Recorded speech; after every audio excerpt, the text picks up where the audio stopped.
I guess the video started on its own. Okay. Fucking. Period. They were like, start, bitch. They were like, you ready now? Alright, what's up, guys? Hello. It's the first time making a video together.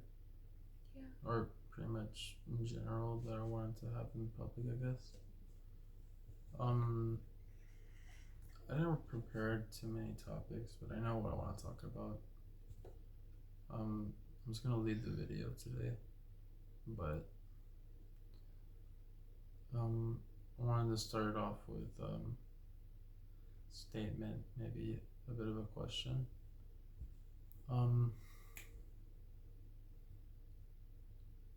Why is it that people, me included, feel that a lot of things in life are just not really fair? Like, things that happen to them aren't fair.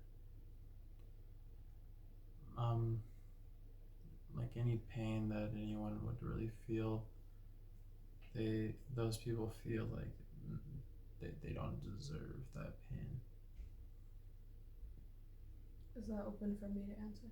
Yeah, you can say what you want. Okay. I think that 9 times out of 10, we take everything personally. But that's kind of given because we all have our own perspective. In terms of like, you see everything from everything that you've experienced. You can only see it from one point of view. And so, like, at one point or another, you're bound to take it personally. Like, why did this happen to me? Why me? Why me? And it's like, everybody kind of experiences their own thing. I think it's ego, and not to kind of like demonize it or make it like a bad thing, because it's not. It's how we relate to the world. But I think that we tend to like just take it personally. Does that make sense? Yeah. And it's like, you choose how you see it, and how you see it changes the perspective. Like, just, I don't know. Don't take it personally. Shit happens, and it's like, you choose how you respond to it, and how you respond to it changes your entire environment and changes your life, basically. No? I don't know. For me, it's a bit different.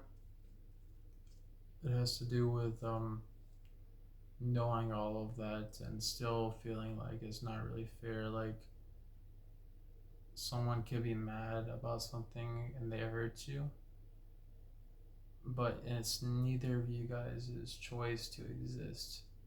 So them getting mad at you was a product of outside circumstances affecting them, which made them mad to hurt you. And so you experience pain from someone that can't be blamed because they didn't choose to exist. And so now you feel like you don't deserve to get hurt because you're hurting, but you can't do anything back to them. And you have this energy, and sometimes you'll feel like putting it back on yourself. And when you know neither of those are an option, I feel like you can just be left with this despair that's like, it's not fair. There's no reason. Like, you'll feel kind of lost, like there's some aimlessness. um that's kind of how I feel at times. And I wouldn't say I know how to give much advice about that feeling, but that is something that I do feel. And I feel like it's a very strange thing. I can come across many people that give advice, good advice at that. But for a lot of the things, I feel that I say I push down a lot deeper, even though I have a lot of my feelings up. It's like I can't really figure out an answer for that, like that feeling. I've just been told many times that pain is a part of life, and it always is. And it doesn't go away when you learn things. It gets easier, but there's always that underlining feeling. There's always there's always that sense of hopelessness that it's gonna happen again. Um, and you can't really do much about it but prevent it and how it comes about. There's a lot to get from all of what I've said, but to put short, that's something I've been going through, and I wanted to see maybe where a conversation could go from there, or how other people might interpret that. Would you call that feeling that you're left with resentment? Mm, no, resentment would be different.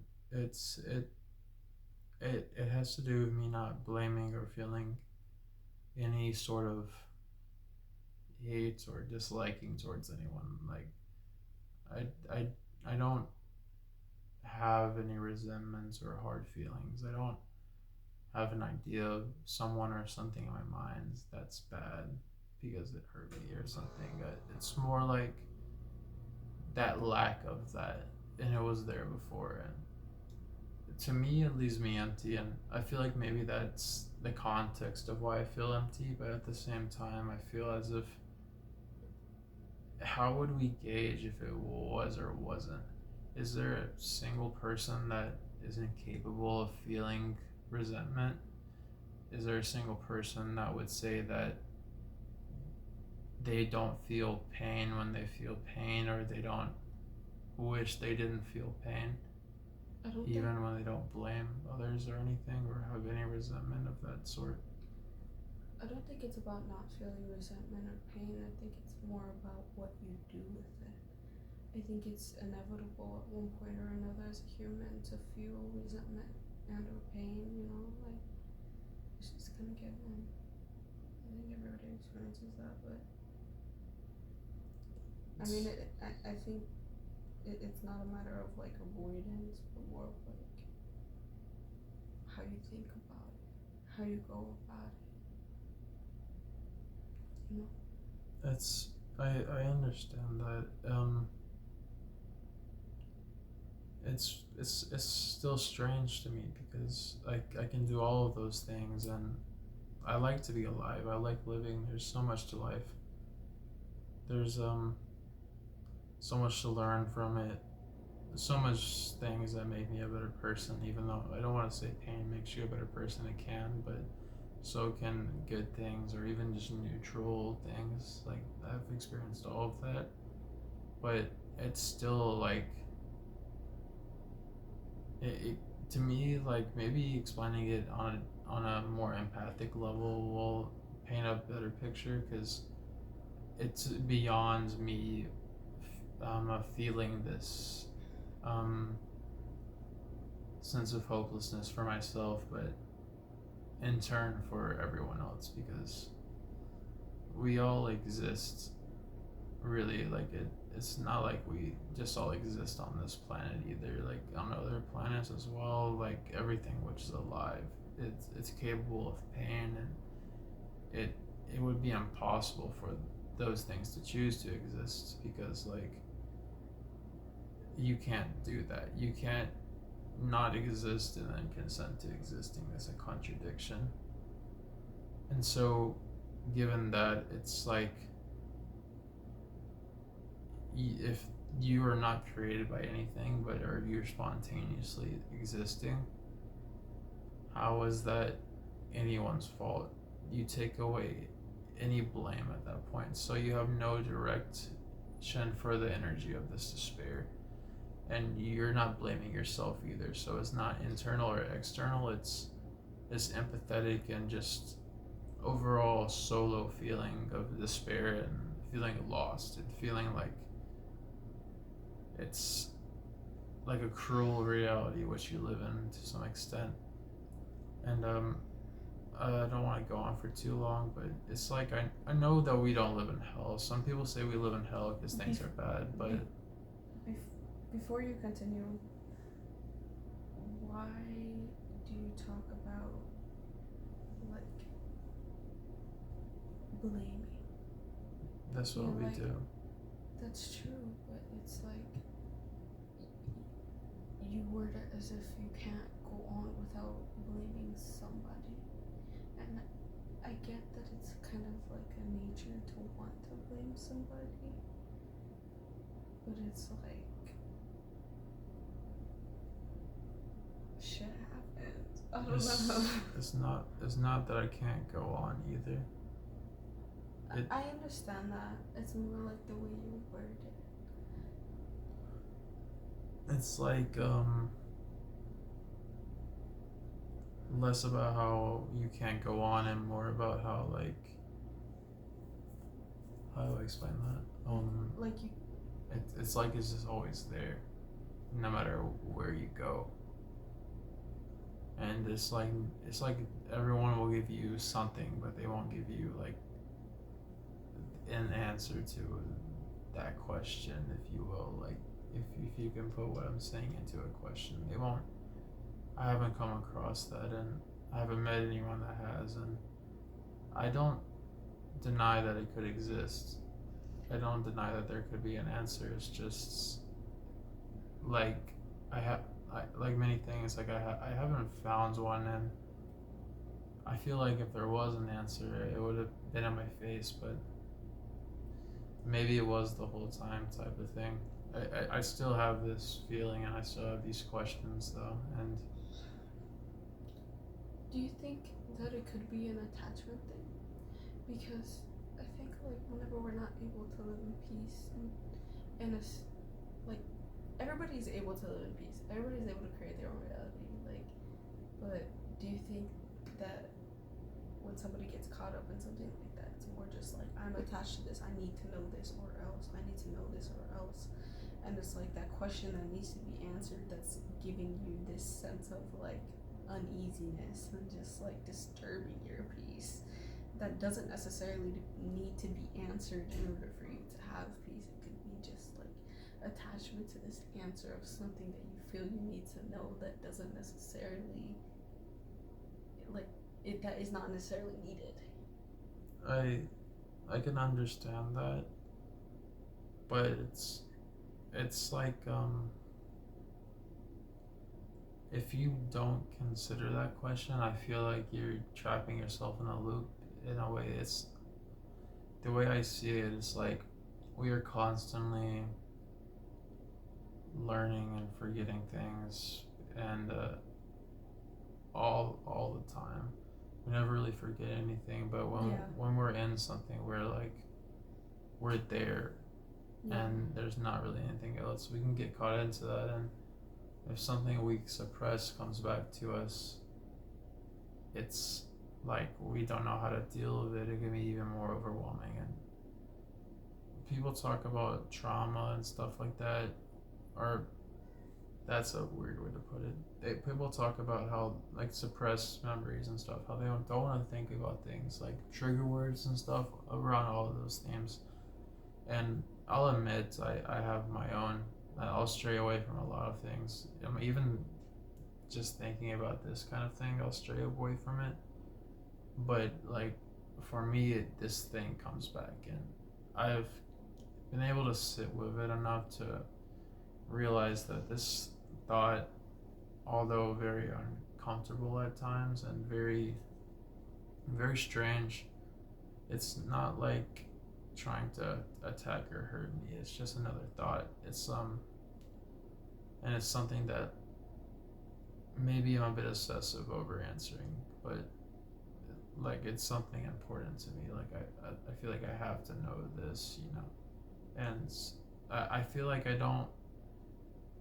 It's almost like you could be satisfied with an answer and move on, but then the question is going to come back, and that it feels like that keeps happening, and it seems like even feeling this way is redundant. But at the same time, when you're living your life, no matter how good or bad it is, you tend to really forget about it when you're living in a moment, in the next. Like things are constantly moving, and even your memories aren't going to be exactly the same as the experience, and you're not always living in your memories.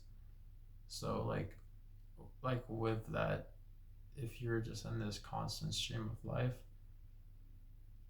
without just taking the answer like go with the flow, like many people do and all that. Like, I wonder if there's like a real answer. I wonder if there's something else. Like, and I genuinely haven't heard it yet. I've heard people talk about faith in God and stuff, and I'm not saying that's bad. I'm not saying I don't have any faith or anything like that, but it's just like I want to know something. I want to know this. Do you feel disturbed by the fact that you don't know? Do you feel bothered? I don't know if bothered is. It's not that I don't feel bothered, but I don't know if I would say bothered. It's like it's not like it's bugging me. It's like I can stop thinking about it if I wanted to, but it's more like it's a reoccurring thing, and it's like when I think about it, I feel like no matter how good I do it, it wouldn't be enough. I feel like no matter how bad someone does something, it would eventually phase out of being bad. This sounds like something extremely specific. Mm-hmm. This sounds like something extremely specific. It kind of is.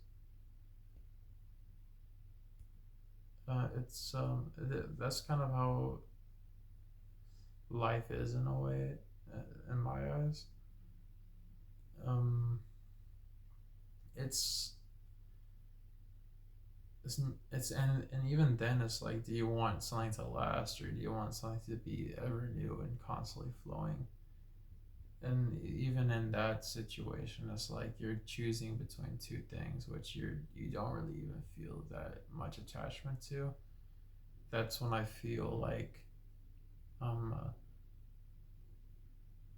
this other side of like death and nothingness. And I think about that. I really don't even think it's possible because if you were to die and just be nothing, like given like infinite time or whatnot, you would just wake up again. It would feel like a second. You would just be being reborn or something, alive constantly type of thing. And so like thinking about all of these things, like they're kind of this illogical perspective. At least in my mind, I'm sure people wouldn't agree because X, Y, and Z, but you guys can like say all of that. But at the end of the day, like there's there's something to be discussed here, and I feel like there could be an actual answer to like life that isn't totally revolved around science that has already been discovered by people fucking thousands of years ago, or religion that has been telephones for thousands of years. So like if we're gonna be real, like we should talk about this. Like what is it? Like I don't want any of the old cookie cutter stuff. I want to actually know. And that's the problem. It's hard to talk about this and it's hard to find people that feel this way. It's hard to know. It's hard to figure out if you can't even figure out. It seems like you have an obsession with knowing.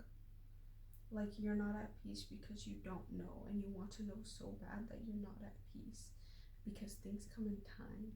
We know, we know already. Is the matter of fact. Like it's literally in our blood, shoddy. Like I think it's just like experience and realizing impatience. Like it comes like there's universal truths that like we all kind of know already that some of us haven't yet realized, like the kids are growing into, you know. And so I think you just gotta like be at peace with not knowing sometimes, and it's okay to not know, because it's like you can't know everything, and you can learn through experience or seeking. Hmm. It's okay to not know something. It's okay to let it come with time. I don't. I don't feel like being an inactive person. I You don't want have to to.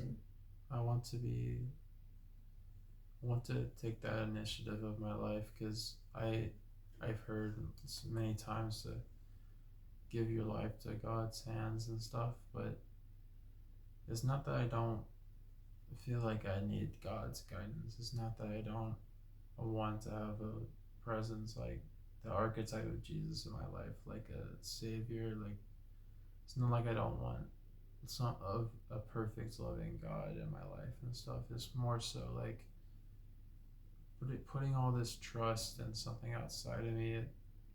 It makes me feel like I don't have any power or control, and it makes me feel like I'm not trusted of anything ever. And when I get trust of something, it's only because I was programmed to be able to be trust of it. And then I'm stuck in between this feeling like, oh, I'm programmed like a robot to not mess up because I'd be a liability if I did, or this feeling like, oh, I'm going to mess up and I'm a liability. You think you're not trusted with things, but you have your entire body, and you're extremely powerful. Like, your Like, body is a portal, like quite literally a portal, and you are possessing it right now. And I think that this might be like a little um like conspiracy woo woo, but like I think there are things that are kind of hidden from us that are like ways to like turn things on in our bodies. Like you think about how we only have unlocked like a small percentage of our brain, and if we unlock more, we can do more. And I don't think it's a matter of you're not trusted. I think it's more of a matter of you don't know how to use this vessel yet, and you're learning how to use this vessel, this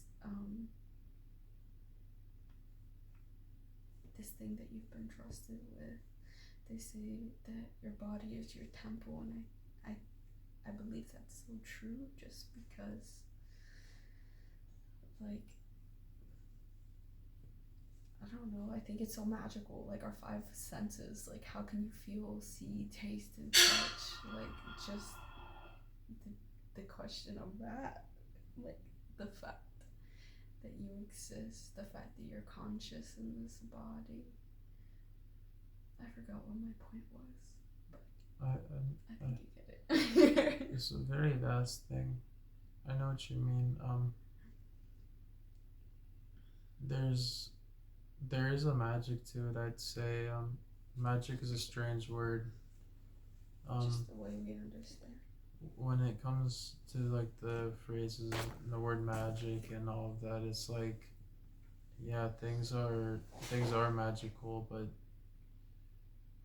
first, I want to actually explain what I think about the word, mainly for just context for the rest of this, and maybe so people that don't really get what's being said can understand. Like in short words, if you know what the word magic means to you, um, in the way I'm explaining it at least, just so I don't sound pretentious as fuck, because I know some people are like I'm right, but I'm gonna say how I think of it and how I think everyone else should. Unless I'm wrong, who cares? That's with everything I'm saying right now, anyways. With magic, It is what it is. with magic, it's like we exist somehow. That's magical enough. Like everything around you is pretty significant. You're just used to it, which is why you think is like not all of that, but that part. Like it really is. It's all fantastic. It's all subjective to our interpretation of it too. Uh, like for example, this water bottle is only a water bottle if you think it's a water bottle, but if I think that it's a fucking bottle of ketchup, Definitions. then it's a bottle of ketchup. Definitions. But then she'll be like, no, it's not. It's a water bottle. No, it's a bottle of ketchup. This is ketchup. And then literally no one can change my mind. This is ketchup, and I'm gonna dip my fries in it type thing. and that might be a bit of a vague example as well, so I'll go a bit deeper. It's everything that happens that we've studied and normalized through science and stuff, and then we've calculatedly dismissed stuff like religion and fantastical stuff because we either one don't understand it, or two, we've understood it and it loses magic after understanding it, or haven't experienced it. It's like things don't lose their magic when you understand them. They just are revealed. It's like having a system itself that makes sense, for something that makes sense, is magic because a system, something exists to begin with, and nobody can tell you why anything exists. Like have you noticed that? And the people that do will reference stuff like God, or they'll reference some science stuff that's literally still a theory that people are still debating on. If it's not irrefutable to me, dude, if it's not irrefutable, which is part of the reason, part of everything I'm saying to begin with, if it's not irrefutable, then why are we like. And irrefutable means no one's going to debate about it. They're all going to agree. Everyone is going to agree instantly. That's irrefutable. If people are debating, that's not irrefutable. It can be slightly enlightening, but it doesn't mean it's irrefutable. There's always something to take from something and something to leave from something, type of thing.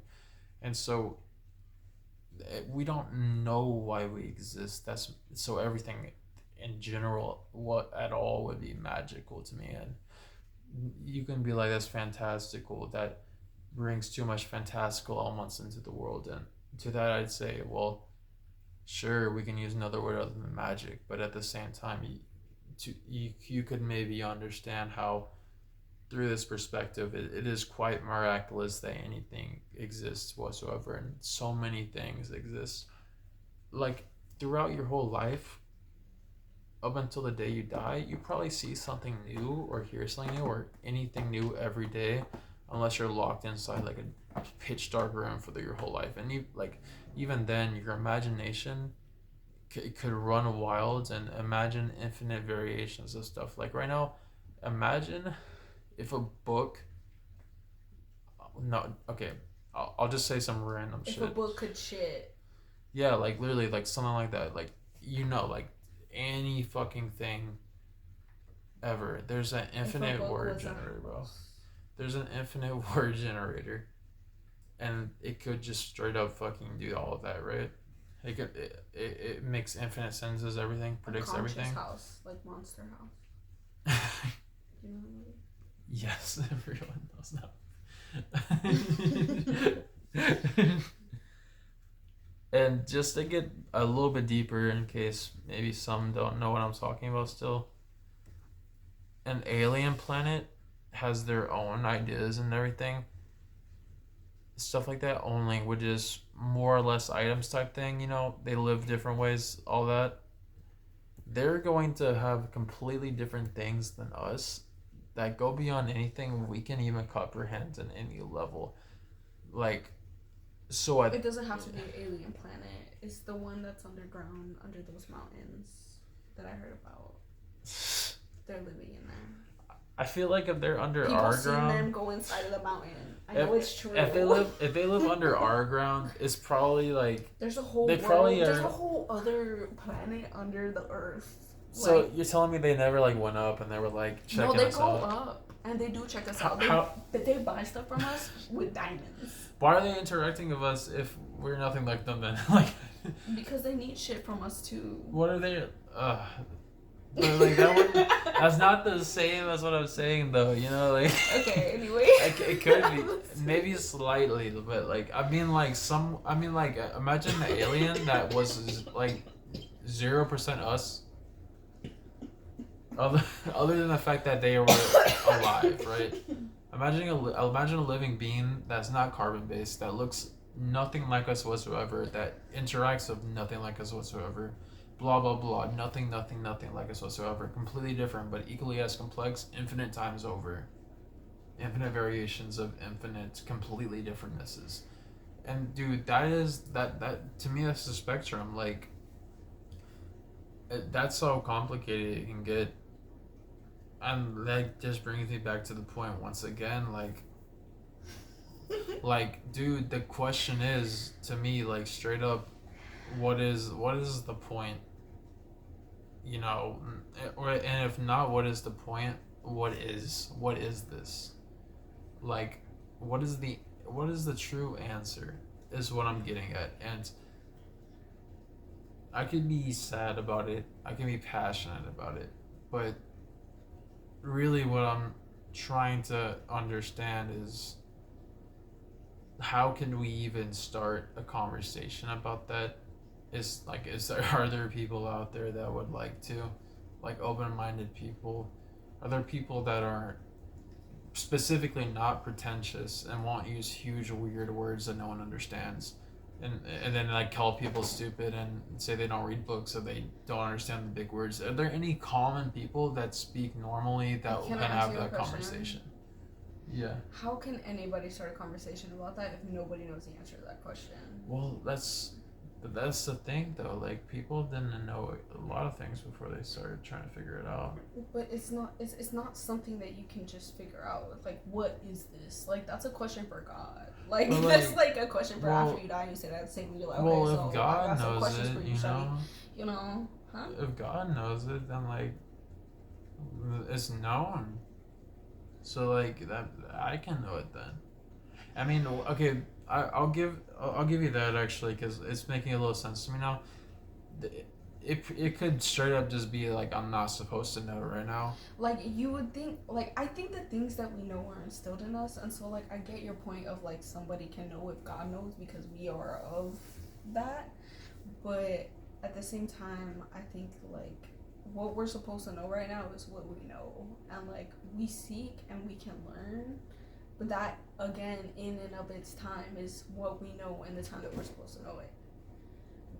But then again, I'm kind of talking about, like, fate, destiny type shit, and so I think it's like, that's kind of, like, controversial because not everybody, like, agrees with that. But inevitably, you are going to know what you know in the time that you know it, you know. And I think I just trust that. I feel like I've heard a lot. Humans are flawed. Humans are corrupted. They would do bad things with knowledge they didn't understand, etc.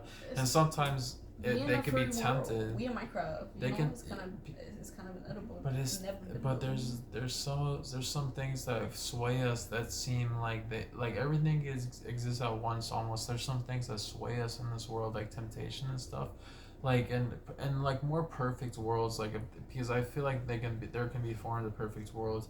There would be, like, there wouldn't be all this temptation and all this stuff that's, like, trying to bait you to hurt you while you're ignorant. And then, even then, when people get smart, they'll get baited and tempted into stuff and called evil. Dude, I straight up think they're still ignorant and they may have brain issues. Like, that's so exaggerated. That's a lot. No, I'm so serious. I made it really basic. I think it's also, like, temptation is in and of itself, like, the word, because, like, people are tempted, you know. They don't have to have brain damage to be tempted, you know. Like, you can be a priest and be tempted. You can be a pope and be tempted, you know. No, that's not what I phrased it wrong. Everyone can be tempted, yes, but it's like, if you know something is wrong and then you're still tempted towards it, like, I'm talking, like, that could be traits of straight up psychopathy, like, stuff like that, like, you know what I mean? But, like, especially on high, like, we're talking, like, about, like, Jeff Bezos and stuff over here. Like, I'm on that level. Yar. Like, I won't give too many examples. I'm not trying to have as a hot take. I'm not trying to have a conversation. Okay, like, I'm not gonna be like, see, I'm not gonna say it. That's why I just made noises. I'm not saying anything. You're not getting an example of me not giving an example. You get nothing. The Jeff Bezos is all you got. But if that is enough for you to think about it, it's like, why are we even in the situation to get tempted? Why are we even in that situation? Why are people in the situation to do horrible things if they didn't choose to exist? Like, and then why are we, like, kind of pushing those people down as if we are not, like, the same potential? Like, we couldn't possibly have been that person if we weren't ourselves. Because that goes into the fact that, literally, dude, if you didn't choose to exist, you didn't choose to be yourself, which means you randomly were yourself, which means by random chance you got to pick a moral high ground over someone you saw worse to make yourself feel better without thinking about the fact that if you were them, you'd be them and do what they did, verbatim 100%. And if you say you wouldn't, that's because you're thinking of if you were yourself inside them. But the truth is, you're gonna be them if you're them. That's how it works. And I stress this so hardly because I've tried to tell this to people and they don't get it. Can I add a They side don't note? get it, but yeah. Side note, like that's not to say that you can't prevent yourself from being in certain situations. Like you have the power to be like to put yourself into temptation or not, and that's not to make things all like Bible-y, Jesus Christy. I kind of just use that choice of words because I'm just used to it, but it's more like you choose your path. You know, you decide to hang out with this person who has this influence, whether it's good or bad or whatever it may be. You know, you have a choice. But that's not to say you don't have a choice. But let's throw in the aspects that we have choice to do this or that, right? Some of us will mess up and have to repent and stuff. Some people though, this has literally been studied and confirmed, and we're still like trying to do the Einstein quote where it's like, do the same thing over again, you're in crazy. We're still doing this thing where we're harshly judging people that have done really bad things over and over instead of realizing that these people, and I'm sorry for going a little bit off the original point at the start, but I feel like this will go back in. Some people are straight up just mentally ill. Jeff Bezos is severely mentally ill. No one is a billionaire sponsoring killing the earth and then just like feeding everyone fast. No one does that, and they're just like healthy. Hold on, that's not to say that we're I'm sorry, but I want to get this point. Like and then we're just like doing the same thing. I'm not saying that Jeff Bezos isn't a dick and that I don't heavily dislike this dude. I do.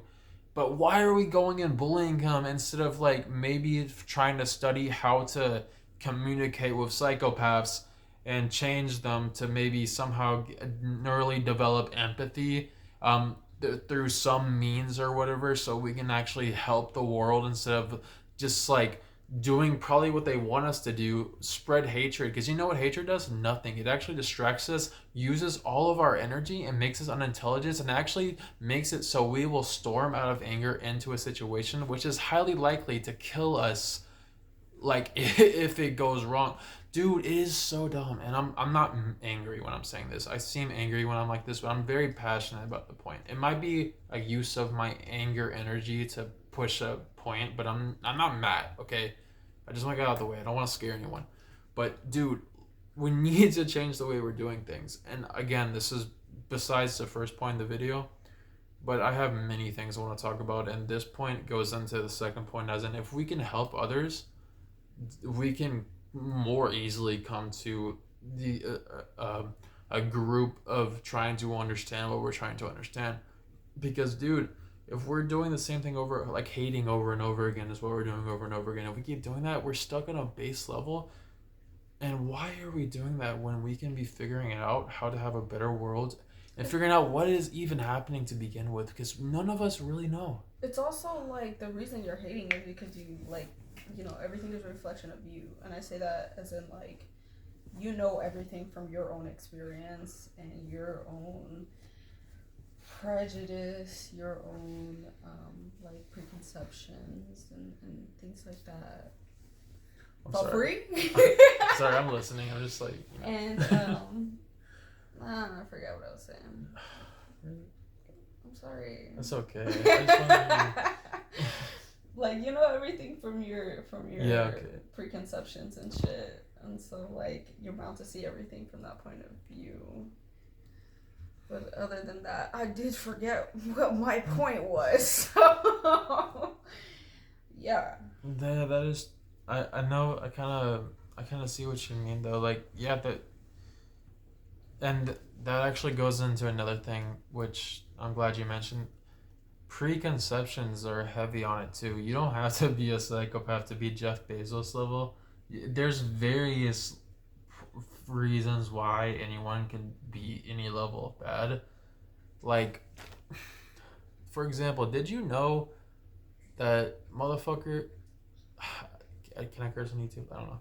People, sorry YouTube, like Hitler and stuff, literally confirm schizophrenia and stuff like that. Other people like having heavy psychosis or problems of OCD, all that we will harshly judge. I was gonna say something earlier. I need to say it now because I'm That can gonna be forget it again. that can be an emotional cause, all that, but yeah. And that's not to say that mental illness is like something that is real.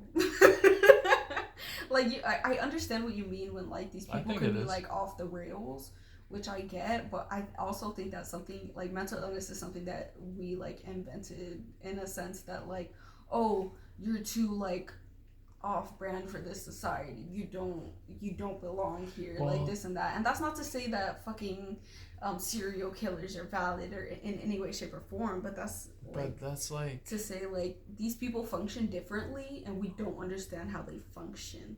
How do we look at them and like help them? You know, like you can't just like call somebody like psychotic well, or it's like schizophrenic and just like write them off, you know? Like they're a part of people who live, they're a part of us, they're a part of the result of everything before, you know? that's that's one side of the coin, but there's like three sides. The I middle needed one, to say that because I forgot. your side is like one. The middle, of course, witches and everything is two.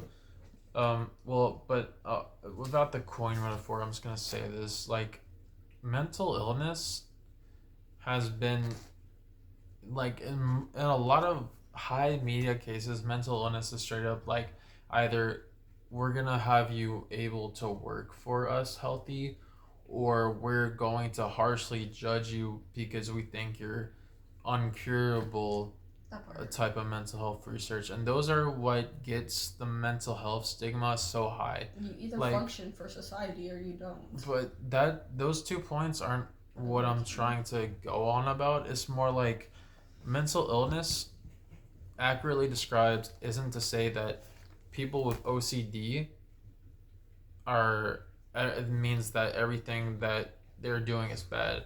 Everyone has positive and negative traits of X, Y, and Z, like just like OCD people.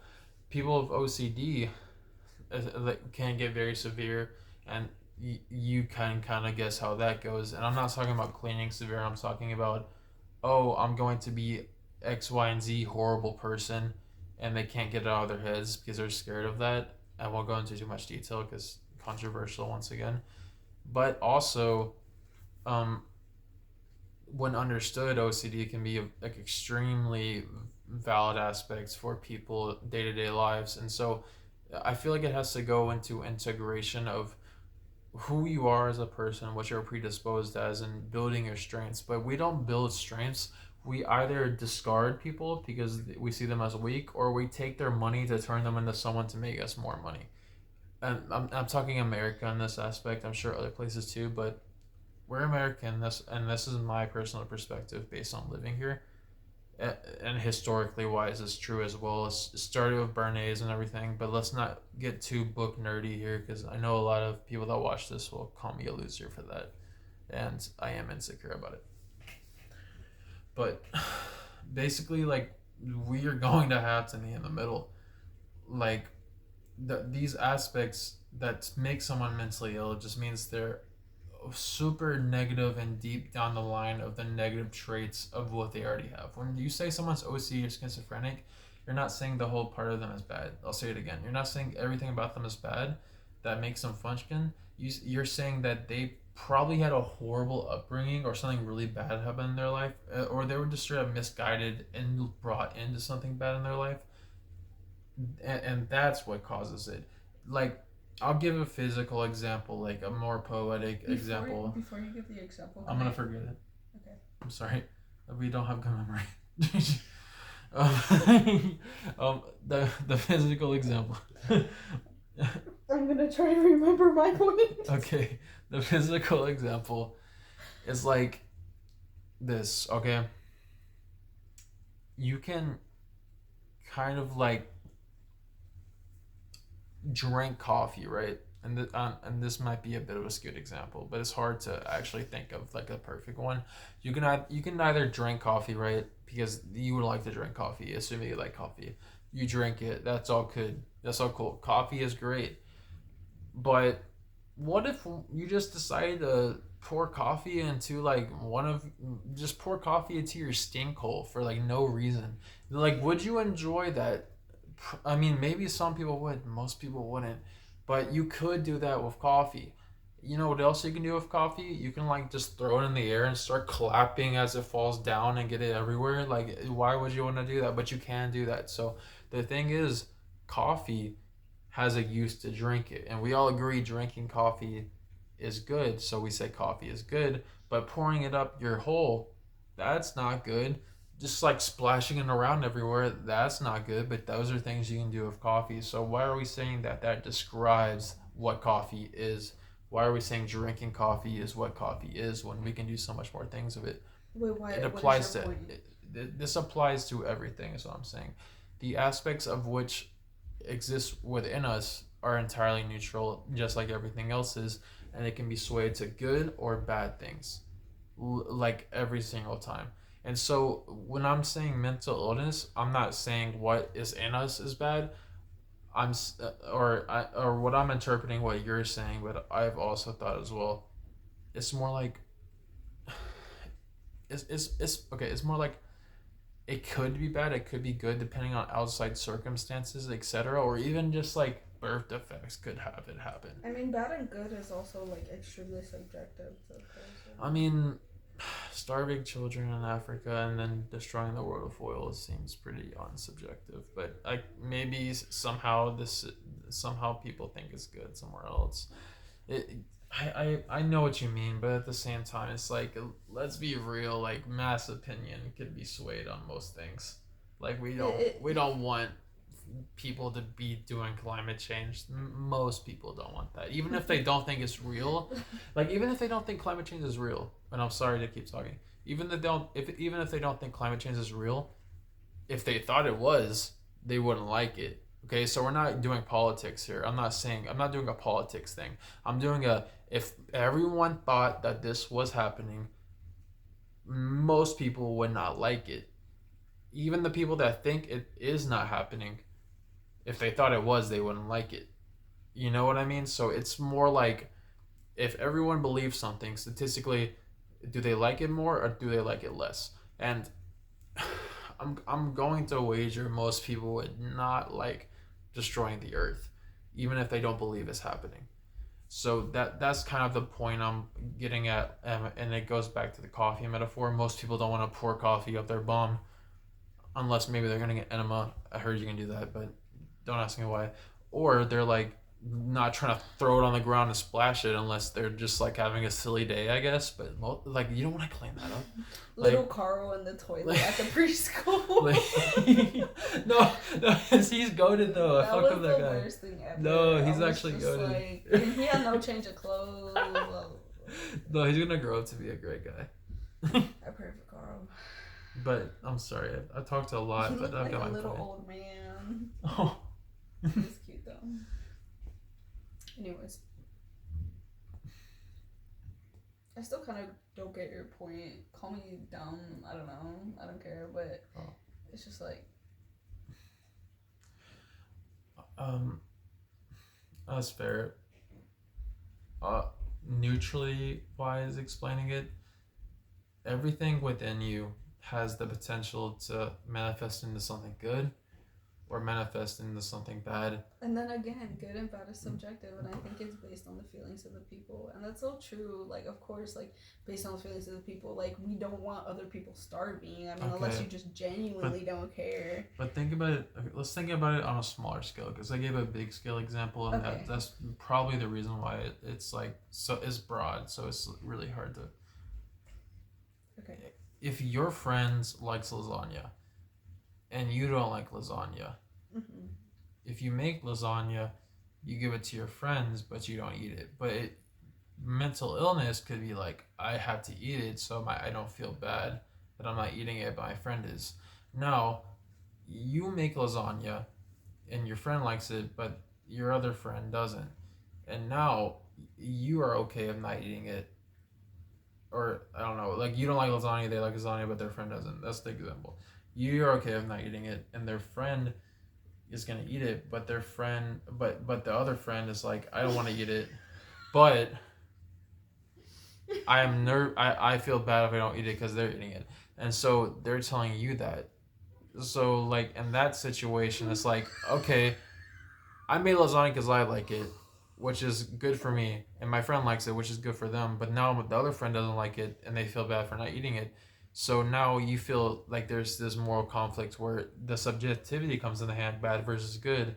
This other friend feels like they're peer pressured to do something because the other two people are doing it, and you know this. If you know this, if you don't know this, then that's like human. Like that's basically everything. But if you do know this, what do you do about it? And then of course that comes to like a small scale, but still like pretty important level because even the small things matter. Of how do I fix this issue that is very real? Why is it an issue? Because the other friend doesn't like lasagna, but she feels like she has to eat it. Because this is a small example. Like you have to make the other friend like. Me. You were like this friend, but the other friend. Okay, I don't like lasagna. My friend likes lasagna. Their friend comes over and they don't like lasagna. Okay. I don't eat it, but I make it. I give it to the friend. Their friends. Why didn't I eat it? You're the friend. You ate it, and then your friends. Okay, which is their friends doesn't like lasagna, but they feel like they had to eat it because their friend is eating it and they don't want to make them feel bad by not eating it. So how do we fix this? I know somehow I know that they don't like lasagna. They're friends, right? Why do I? And this no, look, okay, you'll see why. I know this, and so what do? Well, I don't want I don't want it to get awkward. Perhaps this is how I would solve the situation. Yeah. But to not make it awkward, it would be awkward if everyone knew because they would feel like they're seen for a flaw. That is also true. But if I knew the flaw, I can be like, wait, I don't like lasagna, but I made lasagna for them. We relate in this situation, right? Mm-hmm. And so I can maybe pull them to the side or get to talk to them when her lasagna eating ass isn't around. Like, and I could be like, yo, look, so I know you're only trying to eat this lasagna because you like it. Like, to be really be mad, I don't like lasagna either. I just made it because she wanted it. Like, I can make you something else. Like, I can even act like I only made enough for her. I can get you some more lasagna. And I can just be like, but on the real, man, I feel like you can tell her that you don't like it. It's cool. Like, I know, like, you might feel bad about it, but, like, genuinely, dude, like, you don't have to eat the lasagna. You can do what you want. Like, and if she doesn't support you not eating lasagna, then she's not a real friend anyways. I'll say some shit like that. And that's like, and that is fixing a subjective problem basis to basis. Because if everyone has different opinions, like some people want the world to end. Maybe you put them in a VR headset and they live out their dreams, and then like you can just like throw them into space afterwards because they got to experience the end of the world and everyone else is chilling. Like we could help everyone if we really tried. Subjectivity is not really a full excuse, you know. Like I get it, but like if subjectivity is small enough on massive scales, we can fix those issues too. And I feel like, and that's another important thing. I feel like we're not. But I don't want to make this video too long, so like I won't get into that fucking dive hole. Things don't have to be issues. But they will be though. We will see them as issues, but realistically, I feel like personally, I always come back to the point of view of like I am just here in this body, and I'm just like I'm breathing, existing, and like I guess. Like I have everything I need, and like this thing that I choose to care about is like here in front of me. How do I go about this if I feel like it is a threat to me? And that is like the problems are the threats to your existence or your being, and 9 times out of 10 they're not really threats. I think we call them problems because we care about them so much, and a lot of the things are not necessarily things that need to be cared about as hard. Like, yeah, okay, she didn't like the lasagna, but it's not like an issue. It's like, okay, like what do you want to eat? Like, I got some other stuff. But what if she was too nervous? That like we're talking about like if she was too nervous, it's because I think that personally comes from just like trauma But and things like that, and that's okay. It's okay to be nervous. It's not to say that that's a problem. I can pull her aside, but it's still not. The thing is, there will always be like those issues that are there will always be those issues, and like it doesn't have to be an issue, right? That's the point of helping mentally ill people, to realize there doesn't have to be an issue. Yeah. But the reality is that issues exist because people are mentally ill, and also because people in general just like don't like lasagna sometimes, which I wouldn't diagnose them with schizophrenia for that. But at the same time, they are kind of mentally ill slightly because they feel mentally upset that they have to eat lasagna. That is a fucking Hail Mary of a metaphor, but maybe you get the point. Can you see that, or am I like? I think so. Okay, cool. If she gets it and y'all don't, then she's cool. We're just gonna be crazy for the rest of our lives together. I don't care what you say, low key. Like, like, can I do the triple middle finger? Hold Stop. On. Like, no, did I? Wait, I can do it for you. No, wait. I think I got it. Ooh, what's up? How you do it? Wait, no. Decile. How do you say that? The 10 middle finger? I don't know. 10 middle finger. Wait. Hold on. It's too hard. Stop! 20 middle finger.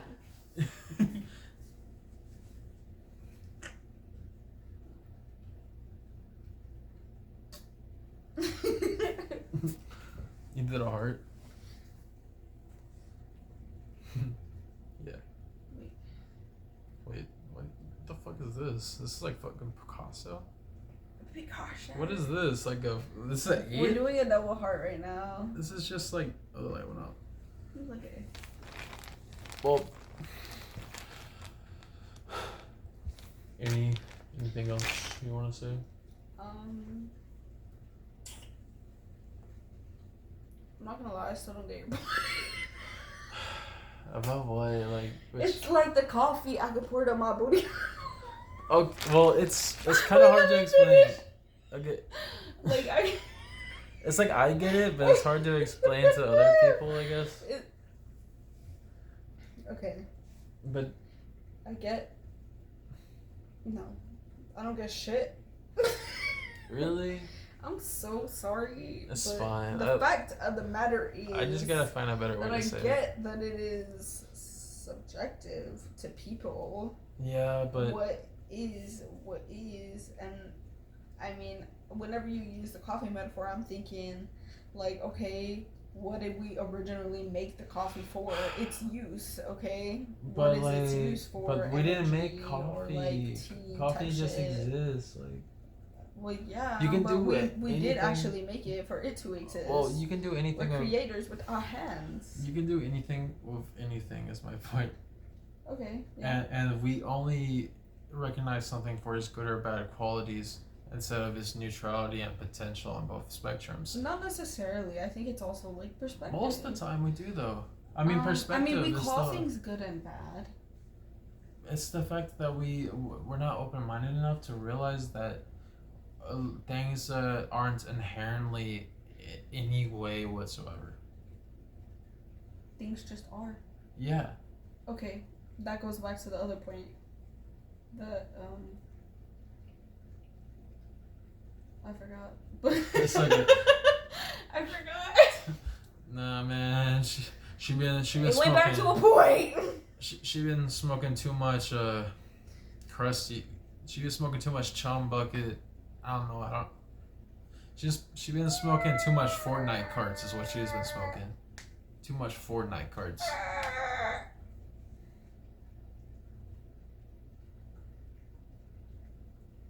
Just risen her up.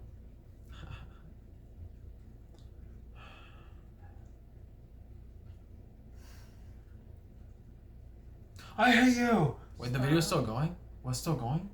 Oh, fuck. I had a point, bro. I'm so mad that I can't remember it. God. I don't care if the video video stops and still gonna talk to you about it. You need some time to think. How does your phone have so much memory? My phone's pretty dope. Okay.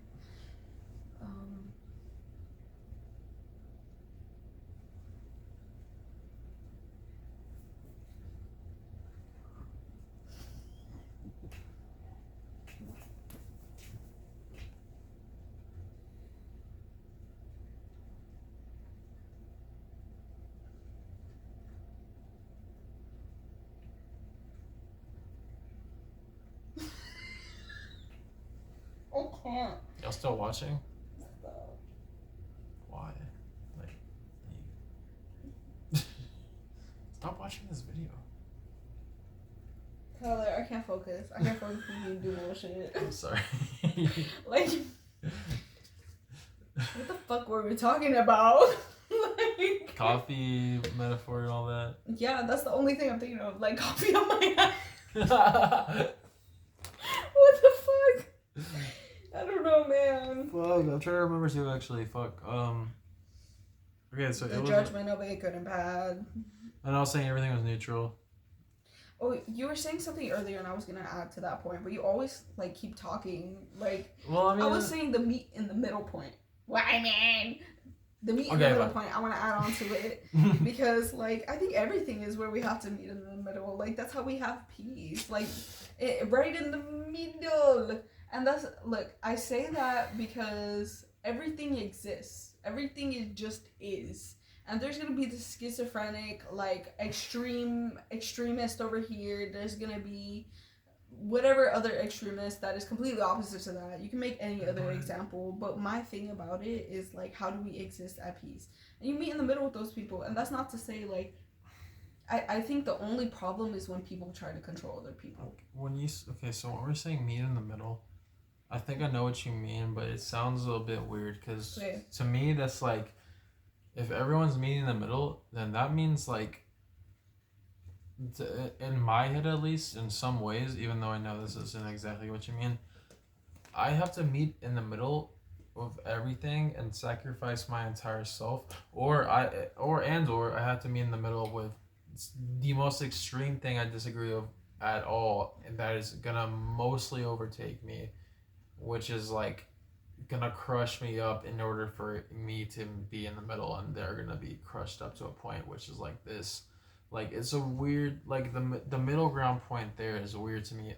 I feel like everyone has to reach full potential and then figure out how to interact with everything to their comfortability. And to me, that's not middle. To me, that's systematic peace. I wouldn't call it middle. I mean, kind of, but at the same time, why would you have to sacrifice yourself to meet in the middle with anybody? It has nothing to do with yourself. Because if you're here and they're there and you're meeting in the middle, then that means... It's not to say I'm changing anything about myself. It's to say that I'm going to be at peace with you. I respect your opinion as long as you're not imposing your will onto me. That's how it's... I know, that's just how it sounded. I'm so dead ass. That's important. That's important. I know I might sound bad sometimes, because, like, man. I don't know what you mean, man. I've talked to enough people to where they thought I was something I wasn't. I was just like, dang, like, I really suck at talking.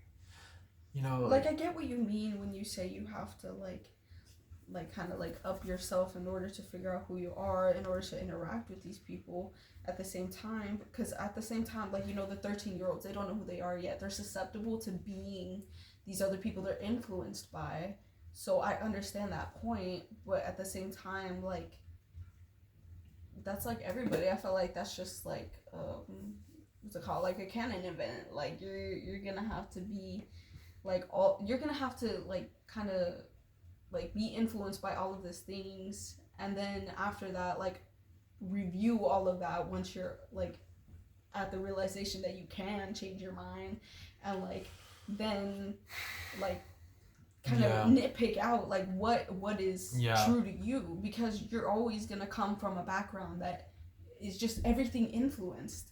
Because, like, again, you learn from, like, your past preconceptions, and you view your perspective from your past preconceptions and your past experiences, your past relationships, like, things like that. So it's like, you're gonna eventually... I fully understand. That was a good point. Like, everyone changes. No one's the same as they were yesterday, and you're definitely not the same, even close to who you were like 5 or 10 years ago. Always changing. Like I am not this. I'm no.